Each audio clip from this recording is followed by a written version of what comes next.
Greetings and welcome to Chapter 12, Non-Chord Tones. This is where music really gets interesting and develops more character and you have more freedom with it. But just like with everything, there are rules that we need to follow. And we can work within these parameters, and there are new labels for things, for the different types of non-chord tones that we're going to encounter. So why don't we get started? And for this exercise, we are to embellish the one-to-one counterpoint given below, indicate the harmonic intervals formed by the two voices, then underline the strong beat labels and put parentheses around all dissonant pitches. Okay, so we have a simple two-part harmony here, bass and soprano, and we're to make it a little more interesting with some non-chord tones. So we have to the same pitches, and a lot of times with that, neighbor tones work well, and also we can do a neighbor group. So if we wanted to do that, we could put a step down here and a leap up here,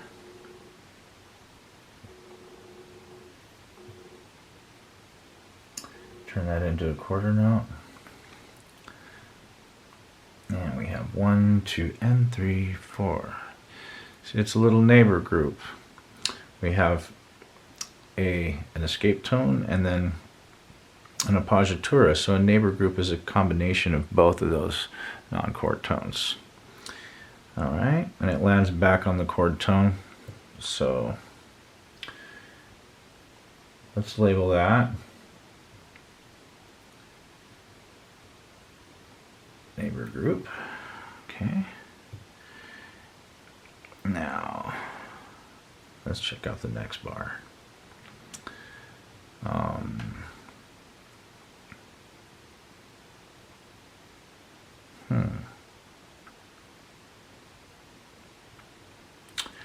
We could do an escape tone here. Let's see, so we'll go up.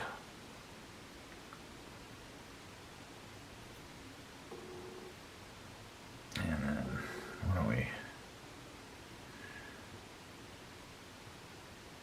it a little dramatic like that. So you have a step and then it's left by a leap in the opposite direction. Okay, so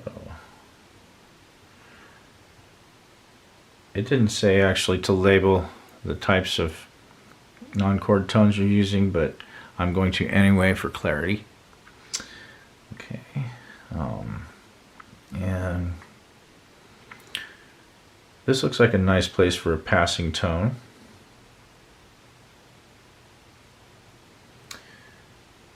And real easy, just a quarter note there. Okay, now here we could possibly put an anticipation where we arrive to the chord tone a little bit early, anticipate it. Okay. That would be an anticipation.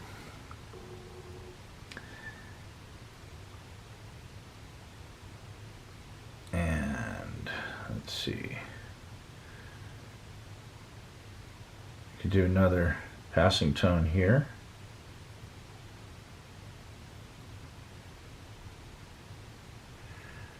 Okay. And B to C, we could do a chromatic passing tone, C to C sharp, right?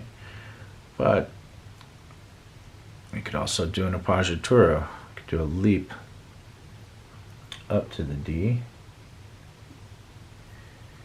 here. So we'll have to make that a quarter note as well. Right? So you have the leap, and then it's left by step in the opposite direction. It's an appoggiatura. Put APP abbreviation there.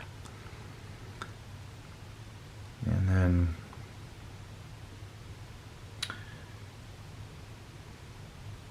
we could do another anticipation.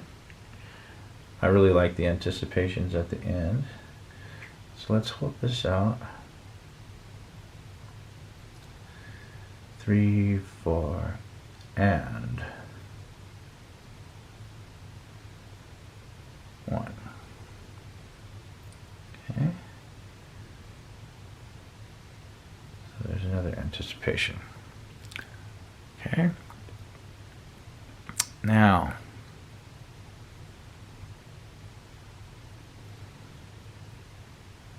it looks pretty good, not too busy.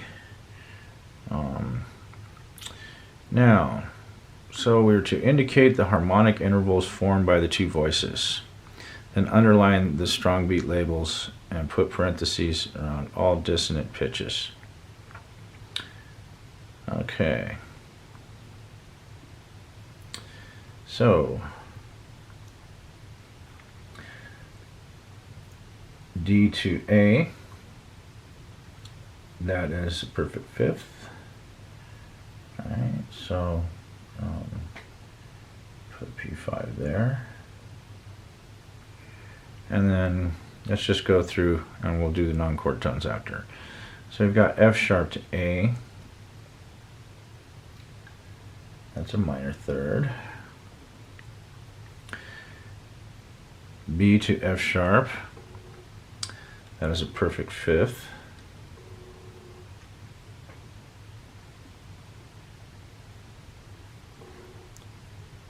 And then G to E.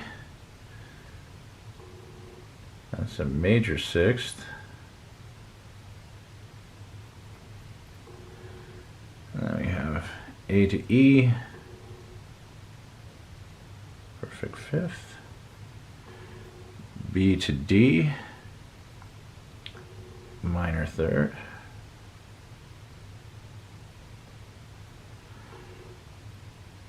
G to B. That'd be a major third. And then we have A to C sharp. It's also a major third. And then we have D to D, which is a perfect eighth, an octave. Okay. So we have those labeled. Now, if we look, we need to, we also need to underline the strong beat labels. So in 4/4 time, common time, the strong beat is the 1, right? 1, 2, 3, 4. So the 2 and the 4 are the weaker beats. The 3 is less strong. Okay? So let's just do like strong, big line, less strong, smaller line. Strong, less strong. Strong, less strong. Strong, less strong. Strong. Okay? Now, let's see. So now we have to do the intervals of the non-chord tones. And we also need to put parentheses around all the dissonant pitches.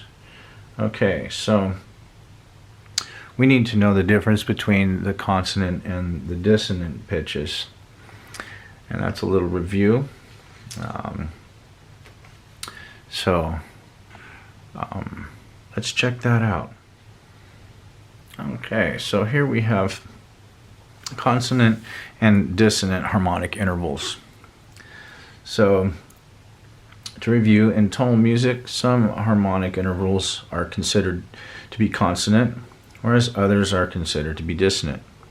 The terms consonant and dissonant can be defined roughly as meaning pleasing to the ear and not pleasing to the ear, respectively, but these are very dependent on context. Some of the most exciting moments in tonal music involve dissonance, which is certainly not displeasing in that context. But the dissonances resolve eventually to the consonances that give them meaning. Okay, so that's very true. Sometimes the best things about music are the tension that the dissonant notes create, and then the release when we have the consonants, right? So some intervals are considered consonant and some are considered dissonant. For now, it will suffice to say that major and minor thirds, sixths and perfect fifths, and octaves are consonant. All other harmonic intervals, including all augmented and diminished intervals, are dissonant. An exception is the perfect fourth, which is considered dissonant in tonal music only when it occurs above the lowest voice. Okay, so only when it occurs above the bass. Okay, so thirds, sixth, fifth, and eighths, those are all good, are all consonant actually. So we need to watch out for the other ones because the dissonant intervals are the ones that we're going to be putting in parentheses. Okay? Okay, so here we are. And we're checking the intervals between the non-chord tones now and the bass notes. So here we have D to G. Well, D to G is a perfect fourth, right? So since it's occurring above the bass, that would be considered dissonant. So why don't we put a little parentheses here. And we'll label that perfect fourth. Okay. D to B, that's a major sixth, so that's fine. Now we have A to G, okay? That is a minor seventh, and sevenths are considered dissonant, right? So there's our minor seventh. And then we have A to D. That is a perfect fourth. A, B, C, D.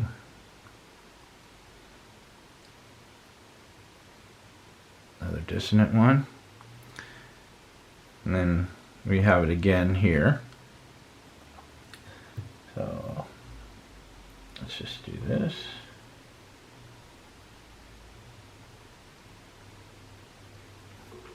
Okay. And G to D, perfect fifth, that's fine. Now we have A to D again.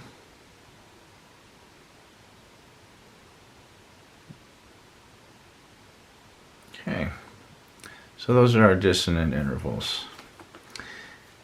And the rest, as you can see, are consonant, right? So that embellished this little texture a little bit and brought it to life. So it might be nice to hear it. All right, so I'll see you there. Bye now. Hi, so here we are, and I just thought I'd play it. And first I'll play it without the embellishment, and then we'll listen to the embellishment after. Okay, so here's how it sounds straight.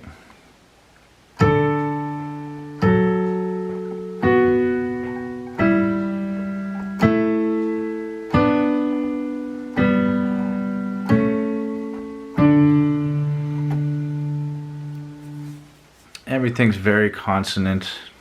All of the intervals sound consonant, right? That's pretty. Let's hear it with the embellishment now.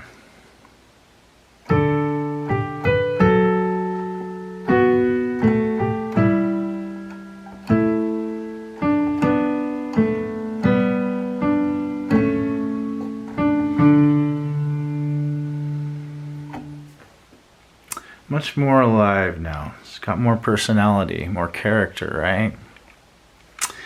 Okay, so let's listen to those intervals, the dissonant ones, see if we can hear them. Okay.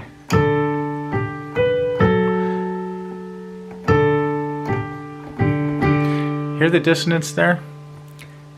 It's not as pure as, right? The third or the fifth, or even the sixth. There's a little dissonance there. But it sounds nice when it resolves. Okay, now listen to that.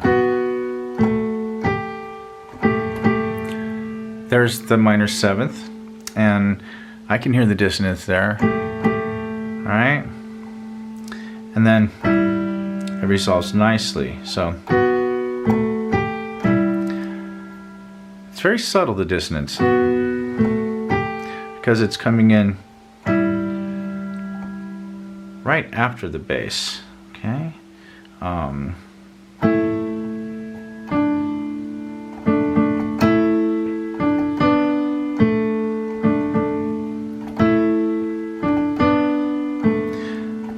It's not quite as noticeable there, but perfect fourths are still considered dissonant. It just sounded more dissonant when we were up here. Alright? So, yeah.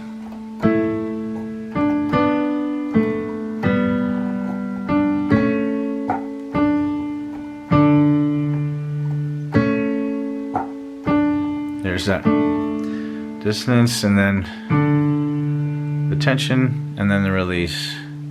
So the perfect consonance of the octave, right? Okay, so one more time with the embellishments.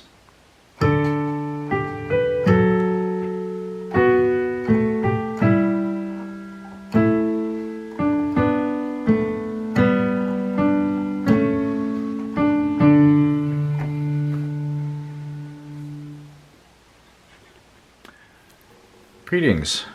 So here we are in exercise 12-2, and we're to do an analysis of this Mozart quintet. So we're going to be looking at the horn line and identifying the non-chord tones and placing them here. So we have to watch out for the type of interval classifications for suspensions. Okay, so let's check it out. So in measure 6, we have an F, and that's a passing tone. It's going from E flat, F to G. So that's an easy one. There's that. Now in measure 7, we have a suspension here. This is the non-chord tone. And it's starting by common tone, becomes a non-chord tone, and then resolves by step. Okay, so let's find out what classification that is. So this is a G, and we have an A flat in the bass. So A flat to G is a major 7th, and it's going down to a 6th. Okay, so that would be a 7/6 suspension. So I'll just put that here. Okay. And moving on, we have the F to the G, which is the passing tone there. Okay, so measure 8. Looks like we have a little run here, and we have the F, which is a non-chord tone, and it's moving, it's a lower neighbor. And then we have the A, the A flat, which is a passing tone, right? So we have a neighbor and then a passing tone. Okay, and let's see number 10, measure 10. It's very similar to measure 6 and 7 here. So again, we have a passing tone, and then we have suspension, the same kind, 7, 6, and then we have another passing tone here. Okay, so this exercise is done. That was pretty easy, huh? All right, I'll see you in the next section. Thanks. Okay, so here we are in part B, and after reviewing the suspensions and retardations, we decide which one suspension would be best in each excerpt that follows. Then renotate with that suspension and at least one other embellishment. Remember to put parentheses around NCTs and to label NCTs and arpeggiations. Okay, so I went ahead and did the work with each one, and I'm just going to go through and explain to you what I did. And there's many different choices, so if you didn't do exactly what I did, that's fine, even better. You got to be original, right? Okay, so in the first measure, I added a passing tone here. Okay, so we have the F sharp going to the E to the D. Now, this is a 5 chord, an F sharp over A sharp, right? So the 7th in that chord is the E, right? So you're thinking maybe this could be just notated as a 6/5. But if you look at it, the chord together is actually being hit here as the 5/6, and the 7th is acting as a passing tone. And that's actually how the 7th got started. Before it became a chord, it was just a passing tone. Okay, and then it just became so common that we have 7th chords. Okay, so that's a passing tone, and then here over the 1 chord, the B minor, I chose to do a 9/8 suspension. So I kept the common tone here, and it became a non-chord tone here, and then resolved there. So we have a 9/8 suspension there. So, and then I added a little retardation here. I kept the common tone here, and then that resolves up from the 7th to the root of the 5 chord there. And then I realized it says what one suspension would be best, and technically a retardation is just a suspension with an upward resolution, but I left it in to show you some variety, that there's more options. Okay, so this next one, we're in A major, and I saw that you got stepwise motion here, so that would also be a good place, just like this here where we have the stepwise motion. That would be a good place to make a suspension. And in this case, we're on the 4 chord. So we have a D major over F sharp. And then we're going to a 1 chord, the A major. So the D is a 4th above the A, right? And then it resolves down to the C sharp, the 3rd. So that's a 4-3 suspension. And then we have the passing tone here. It's another type like of 7th, right? So we have the E major triad, and then we have the D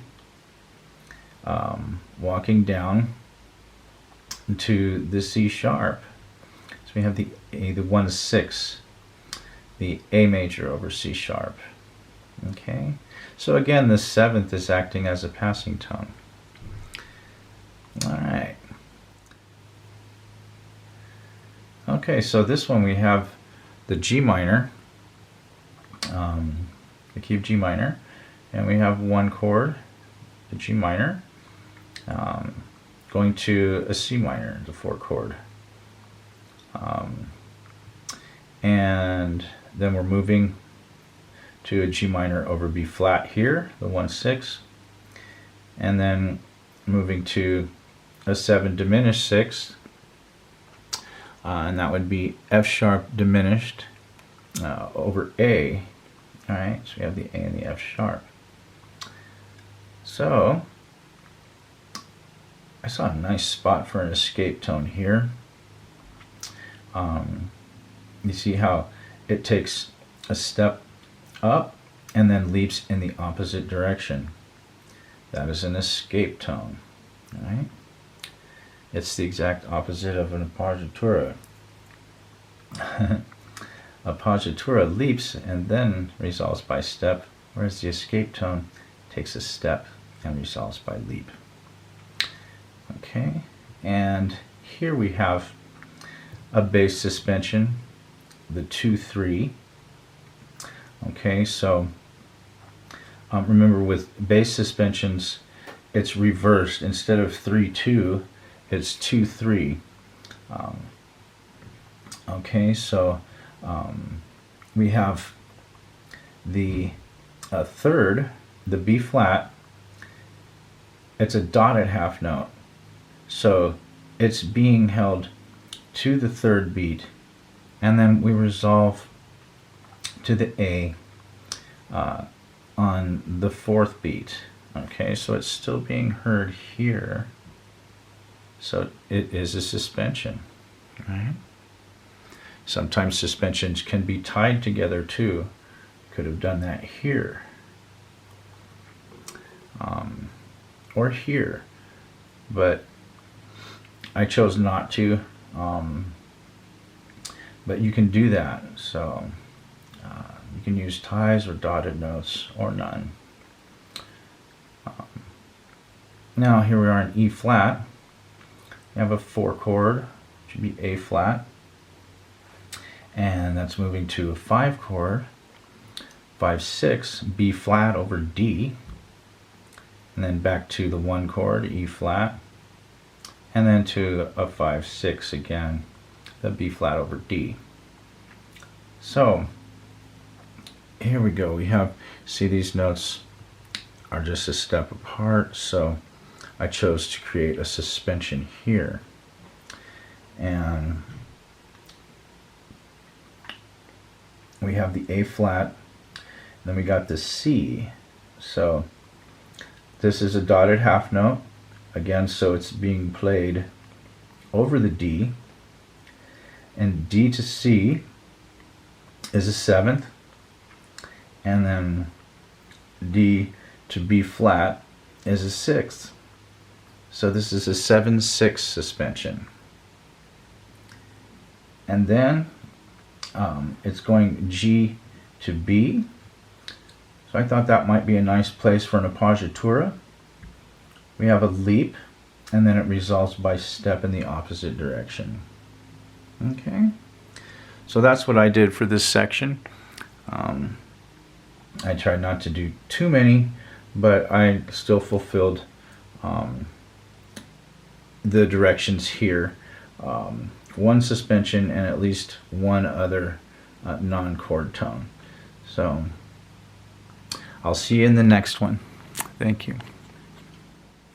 Okay, so here we are in part C, and the following example is a simplified excerpt from a Bach chorale harmonization, and we are to label the chords with Roman numerals and activate the texture with stepwise NCTs, including at least one suspension. Label all embellishments. Okay, so we're only to use stepwise NCTs here. And I went ahead and did the Roman numeral analysis and the lead sheet above just to make it very clear. Okay, so hopefully you got the same analysis, and I'm just going to go through the choices that I decided to use as non-chord tones. So here we have a space of a third, so those are always good for passing tones. So I put a passing tone here in the soprano. Okay, and then I put another passing tone here in the tenor. Okay, so let's see. Actually,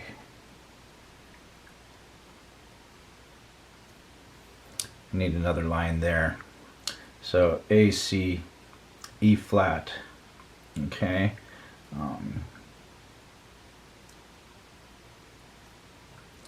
And I need another line there. Okay, so now we have a 5 chord, again with the 7th moving as a passing tone into the next chord.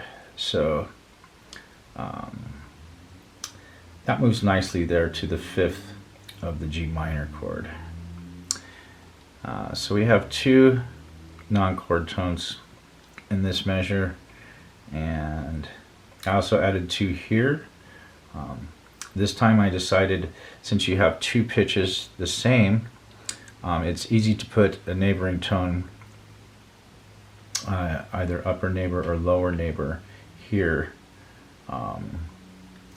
So I decided to use the upper neighbor here, the D, instead of the B flat, because E flat to B flat is a perfect 5th, and so is F to C. So if I were to use that, I would have created parallel 5ths. Alright, so I just went up to the upper neighbor, and here I put a passing tone here, B flat, C to the D. Okay, and here we have the D to the E, so I just put a little anticipation, the non-chord tone here, right?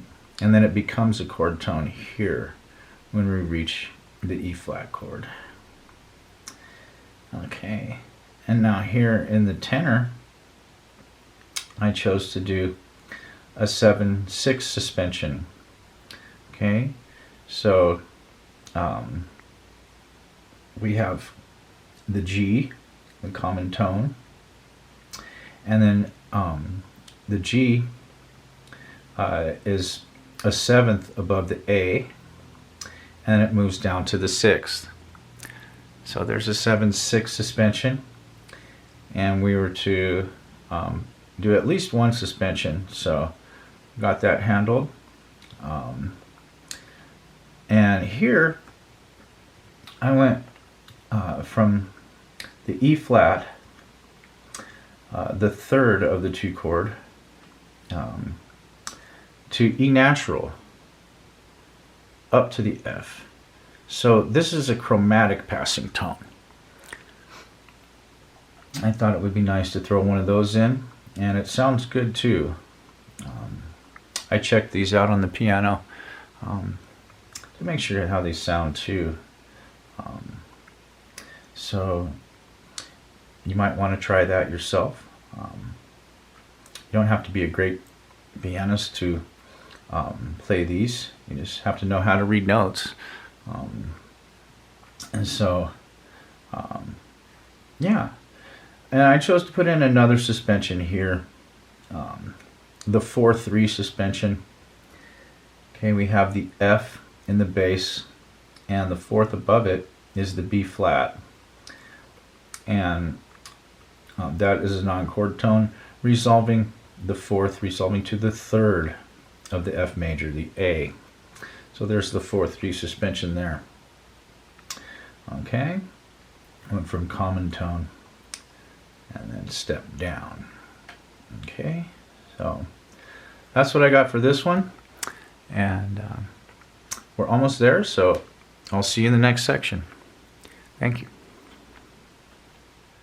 Okay, so here we are for part D, and we were given a figured bass line with the symbols below, and we were to analyze the harmonies with Roman numerals, which I did here, and compose a simple but musical soprano line, which I did here on top, and then fill in one or two inner voices as specified, and add some NCTs, some stepwise NCTs to each example, and label them. And so this is the analysis that I got, and hopefully you got the same. I'm not going through it step by step with you this time, because you've done this before, and we've gone through all this. So the only one to really look out for is the 4 and the sharp, and that calls for a 4-3 suspension with a sharp applied to the note of the resolution. Okay, so we have a 4 here, so that means we need a 4-3 suspension with the sharp. We have an E, so the sharp would be a third above the bass. That would be a G sharp. So a 4-3 suspension works right there. And this one's SATB, so I filled in the voices and checked for parallels along the way, so I didn't see anything. So I just went ahead and added in some non-chord tones. And you can see here, I threw in an escape tone, right? You have a step, and it's left by leap in the opposite direction, right? And that's in the soprano voice. So here in the alto, I added a neighbor tone. Okay. And here in the bass, I added a passing tone. And that is a 1 chord, right? A minor. It's going to a G. So again, that's a 7th. So instead of classifying it as a 1-4-2, it's more of a passing tone because of the way it's moving, right? It's not being struck as the chord here, it's moving through it. And that's how 7th chords originated, right? So here's an interesting passing tone. Here we have the A minor over C, and then the chromatic passing tone goes up to the C sharp to the D. And I believe this is how secondary dominance became a thing too. And you'll learn more about that in theory level 2. So it has a really nice sound. It pulls strongly to that D minor here. And then I got a little ambitious and threw in a neighbor group here. Okay, you see you have the chord tones, upper neighbor, leap down, and then back up to the third of the chord. And here we have the 4/3 suspension as indicated down here. And here I add an appoggiatura, a little leap, going from the 5th to the chord 7th. And this time the 7th of the chord is an appoggiatura instead of a passing tone. Okay. Now, on the next one, I didn't add any leaps or anything because I realized, oh, it just wants stepwise NCTs. So I went a little overboard here, but I stuck to the rules on this one. And we're in G minor here. We're starting on the 5 chord to the 1/6, G minor over B flat.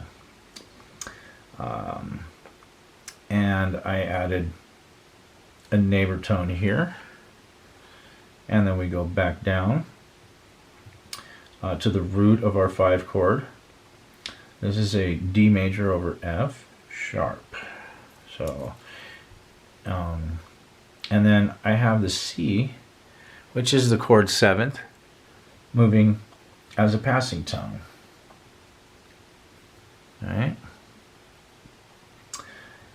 And yes, 7ths like to do that. And then we have an anticipation, stepwise movement, becomes a non-chord tone, and then becomes a chord tone here in the 2/6. So that is an A diminished over C. And then I added a neighbor tone here and went back to the 5th here.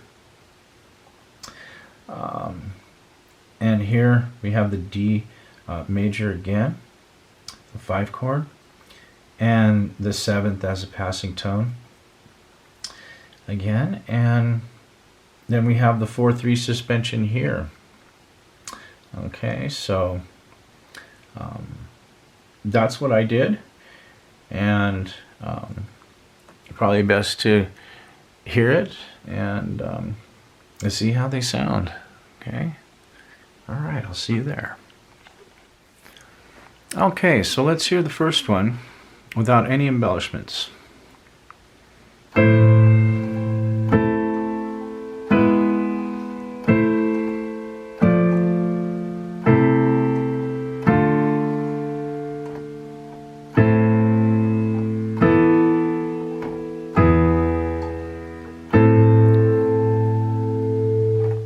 Okay, those are some nice chords.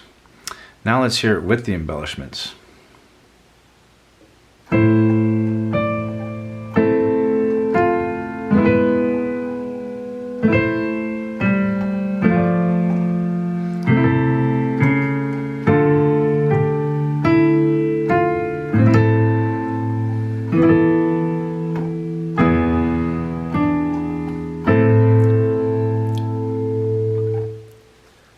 Much prettier, isn't it? Much more colorful. Yeah, so I really like the part here where we have the. All right, hear that pull.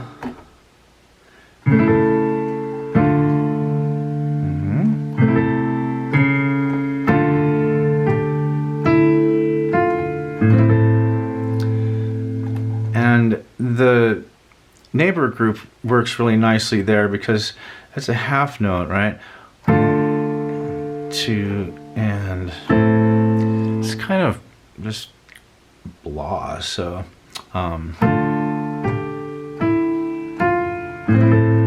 much nicer there, right? And then the suspension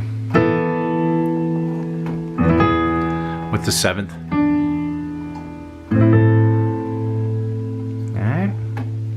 And the beginning melody is much prettier too. Right?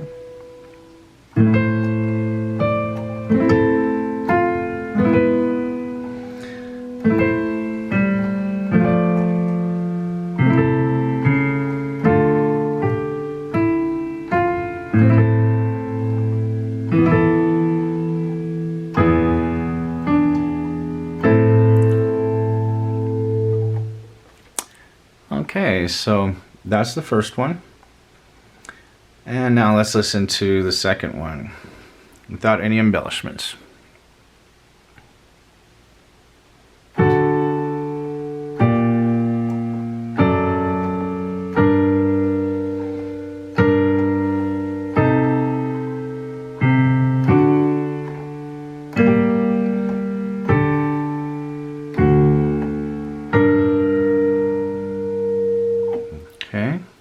Okay, now let's listen to it with the embellishments.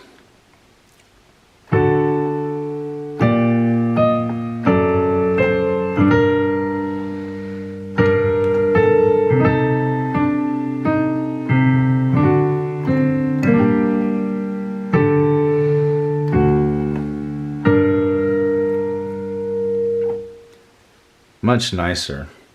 I really like the soprano line.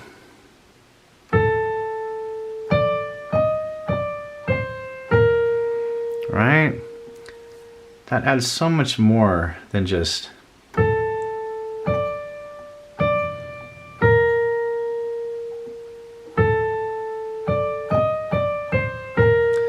right?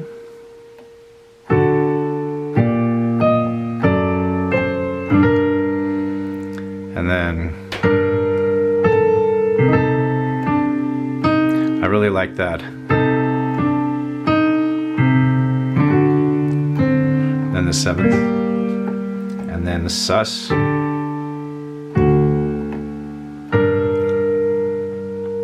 Okay, so one more time complete.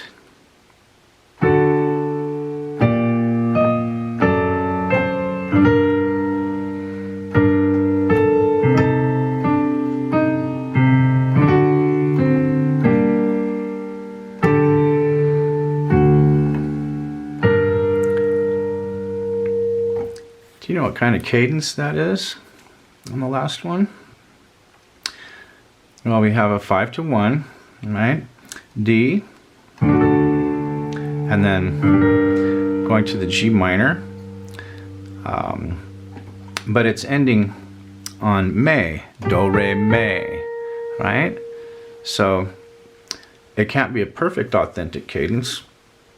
So it's an IAC, a root position IAC.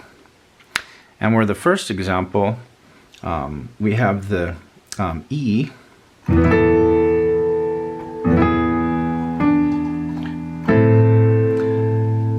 so you have the 5-1 root position, and then the soprano ends on do. So that'd be a perfect authentic cadence.